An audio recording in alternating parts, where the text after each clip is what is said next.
Welcome to లాలన్నర్. ఈరోజు మనం interesting విషయం తెలుసుకుందాం. జమిలీ ఎన్నికలు అంటే ఏమిటి? జమిలీ ఎన్నికలకు కావాల్సిన రాజ్యాంగ సవరణలు ఏమిటో ఈ వీడియోలో మనం తెలుసుకుందాం.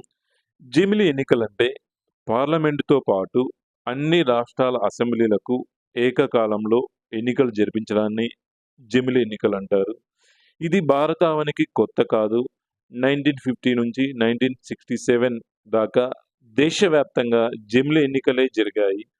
తర్వాత వివిధ రాష్ట్రాల ప్రభుత్వాలు కూలడంతో మధ్యంతర ఎన్నికలు వచ్చి జమిలీ ఎన్నికలు మాయమయ్యాయి. ఆయా రాష్ట్రాల అసెంబ్లీలు గడువులు మారాయి. ప్రస్తుత పరిస్థితుల్లో వీటన్నిటిని రాబోయే సార్వత్రిక ఎన్నికలతో కలపాలంటే కొన్ని రాష్ట్రాల అసెంబ్లీలు గడువును పెంచడమో, మరికొన్నిటికి తగ్గించడమో చేయాలి. లోక్సభ ముందస్తు ఎన్నికలకు వెళ్ళినా ఈ మార్పులు తప్పవు. ఇందుకు రాజ్యాంగపరమైన అవరోధాలున్నాయి. దేశంలో వివిధ రకాల నిర్వహణ తీరుతెన్నులు, మార్గదర్శకాలకు ఉద్దేశించిన 1951 ప్రజా ప్రాతినిధ్య చట్టానికి సవరణలు చేయడంతో పాటు కీలక రాజ్యాంగ సవరణలకు పార్లమెంట్ ఆమోద ముద్ర వేయాల్సి ఉంటుంది. 6 రాజ్యాంగ సవరణలు అవసరం అవుతాయి. ఆర్టికల్ 83 లోక్సభ, రాజ్యసభ కాలపరిమితికి సంబంధించినది. ఆర్టికల్ 172(1) రాష్ట్రాల అసెంబ్లీలకు 5 ఏళ్ల గడువు నిర్దేశించేది.